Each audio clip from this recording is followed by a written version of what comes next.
హైదరాబాద్లోని రవీంద్ర భారతిలో ఆదివారం సాయంత్రం డాక్టర్ వరుణ్ రాజు తిరుమలగిరి రచించిన థింక్ అగైన్ ఇంగ్లీష్ పుస్తకావిష్కరణ కార్యక్రమం ఘనంగా జరిగింది.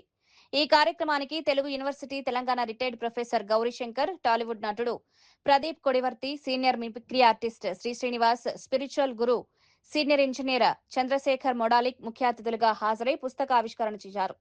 అనంతరం పుస్తక రచయిత డాక్టర్ వరుణ్ రాజు మాట్లాడుతూ ఎంబీబీఎస్ చదివే రోజుల నుంచే మానవ శరీర నిర్మాణం, ఖగోళ శాస్త్రం వంటి అంశాలతో ఆసక్తితో అధ్యయనం చేస్తూ వచ్చారని చెప్పారు. ఆ సమయంలో థింక్ అగైన్ అనే పుస్తకాన్ని రచించాలనే ఆలోచన కలిగిందన్నారు. మనిషి జీవితంలో తీసుకునే ప్రతి నిర్ణయం, చేసే ప్రతి పని గురించి మరోసారి ఆలోచించాల్సిన అవసరం ఉందనే సందేశాన్ని ఈ పుస్తకం ద్వారా అందించేందుకు ప్రయత్నించారని తెలిపారు. ఉంటాయి కాదు, లేని సమస్యల్ని వాడు సృష్టించడంలో చాలా గొప్పవాడు. దాన్ని విమర్శించడం కాదు, కానీ అది పార్ట్ ఆఫ్ ఇదనుకోండి, కెరియర్. అట్లా వరుణ్ రాజు గారు పాపం ఆయన కూడా పిల్లలతో చాలా ఇబ్బందులు పడి ఉంటారు. అది ఆ స్టేజ్, అర్లీ స్టేజ్ గురించి చెప్తున్నారు. అట్లా ఆయన ఉంటుంటే కుక్కర్ వెంట పడతాయి, అన్నిసార్లు వెంట పోతాయి. ఎందుకు అంటే కుక్కర్కి ఘనశక్తి ఇస్తారు, మనిషి లేదు, కుక్కర్ మాత్రం చూస్తుంది. అవి ఏంటో వాటి టెరిటరీని నిర్ణయించుకోవడానికి ఎక్కడో ఒక వెహికల్ ఆగి ఉంటే, లేదా ఇరువుగా ఉంటే ఇతరుగా ఉంటే పోల్చుకుంటే కానీ అక్కడ ఆగి వేయించుకుంటే కానీ యూనిఫామ్. నమస్కారం, నేను డాక్టర్ తిరుమలగిరి వరుణ్ రాజు. నేను పేరియాట్రిక్ రోబోటిక్ లాప్రోస్కోపిక్ సర్జన్, హైదరాబాద్ లో 27 years ఆఫ్ ఎక్స్పీరియన్స్. సో ఈ ఎంబీబీఎస్ లో ఉన్నప్పటి నుంచి ఉన్నటువంటి ఈ యొక్క ఆసక్తిని చూస్తూ ఈ మనిషి శరీరం గురించి, తర్వాత సమాజం గురించి, తర్వాత ఈ ఖగోళ శాస్త్రం గురించి ఇవన్నీ గమనిస్తూ ఒక పుస్తకానికి అంకురార్పణ జరిగింది. ఆ పుస్తకం పేరే థింక్ అగైన్, మళ్ళీ ఆలోచించండి, పునరావృతం అంటే మళ్ళీ పునరాలోచించండి అని చెప్పేటటువంటి ప్రయత్నం మీద ఒక 240 పేజీల పుస్తకం రాశానండి. ఈ ప్రదీప్ గారు సీనియర్ యాక్టర్, తర్వాత గౌరీశంకర్ గారు, ప్రొఫెసర్ గౌరీశంకర్ గారు, తర్వాత మిమిక్రీ శ్రీనివాస్ అంటే చంద్రశేఖర్ మొదటి గారు ఈ పుస్తక ఆవిష్కరణ చేశారు.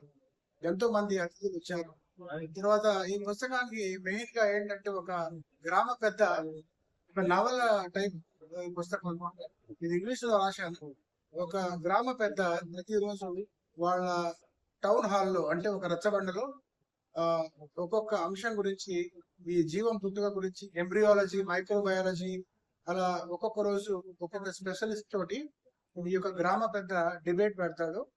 అందులో ప్రజలందరూ కూడా, విద్యార్థులందరూ కూడా దాంట్లో ఆ డిబేట్ లో ఇన్వాల్వ్ అవుతారు. చాలా చిన్న చిన్న విషయాలు అనేటువంటి సైకాలజీ, సైకియాట్రీ, మైక్రోబయాలజీ, ఎంబ్రియాలజీ ఇటువంటి అంశాలన్నీ కూడా దీంట్లో వాళ్ళు డిస్కస్ చేస్తారు. ఇక్కడ ఎటువంటి కాన్ఫ్లిక్ట్ కానీ ఎటువంటి కాంట్రవర్సీ కానీ లేదు. జడ్జిమెంట్ చాలా బాగా వచ్చింది. కూడా థింక్ అగైన్ అంటే మళ్ళీ ఆలోచించండి, మళ్ళీ కొత్తగా నేర్చుకోండి. ఎందుకంటే ఈ యుగం అంతా కూడా రోబోటిక్ యుగం, ఆర్టిఫిషియల్ ఇంటెలిజెన్స్, ఎన్నో పరికరాలు వచ్చాయి. మనం ఆపితే ఆగేటటువంటి పరిస్థితులు, ఈ సైన్స్ లేదు, ఈ సోషల్ మీడియా లేదు, ఈ కమ్యూనికేషన్ లేదు. ప్రతిది కూడా మనకి అందనటువంటి ఒక ఎత్తులోకి వెళ్తా ఉంది. సో మళ్ళీ మనం పునరాలోచించాలి. సో ఈ సబ్జెక్ట్స్ అన్ని కూడా, ఈ టాపిక్స్ అన్ని కూడా ప్రతిరోజు ఆ టౌన్ హాల్ లో, ఒక ఊర్లో ఈ దేవయ్య అనేటటువంటి ఒక పెద్ద మనిషి కండక్ట్ చేసేటటువంటి ఒక నవల ఈ పుస్తకం. ఇది మీరందరూ చదవండి. అమెజాన్ లో ఈ పుస్తకం దొరుకుతుంది. పుస్తకం రాయాలని మీకు ఎందుకు అనిపిస్తుంది?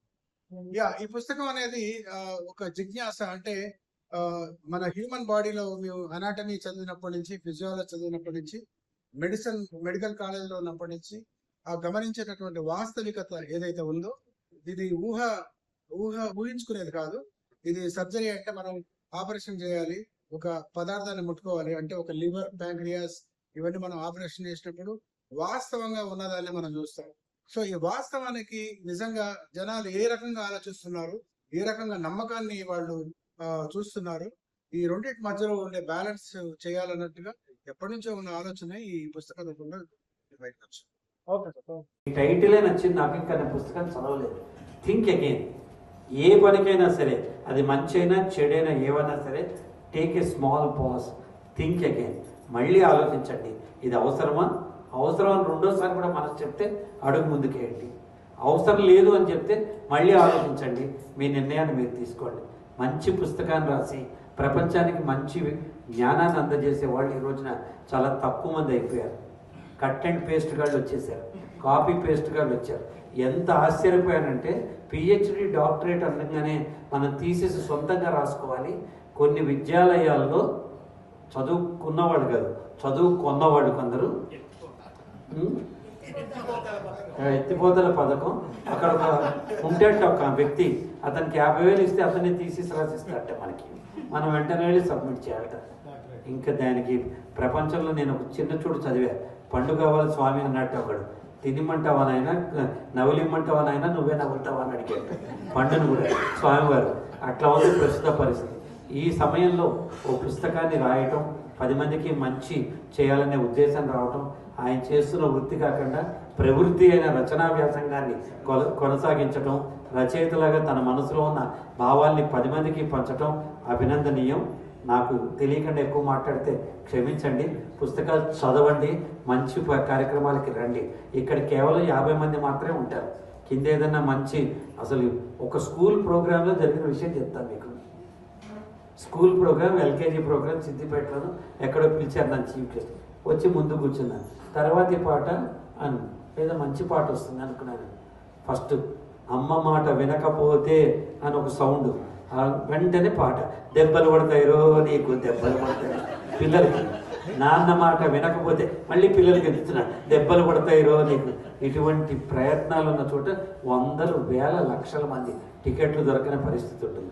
సాహిత్యం అన్నా, అక్షరం అన్నా, జ్ఞానం అన్నా మనం పెంపొందించుకునే ఆస్తి. ఒక అక్షరం మీద మనకు పట్టుందంటే మనకు ఒక ఎకరం పొలం ఉన్నట్టు లెక్క.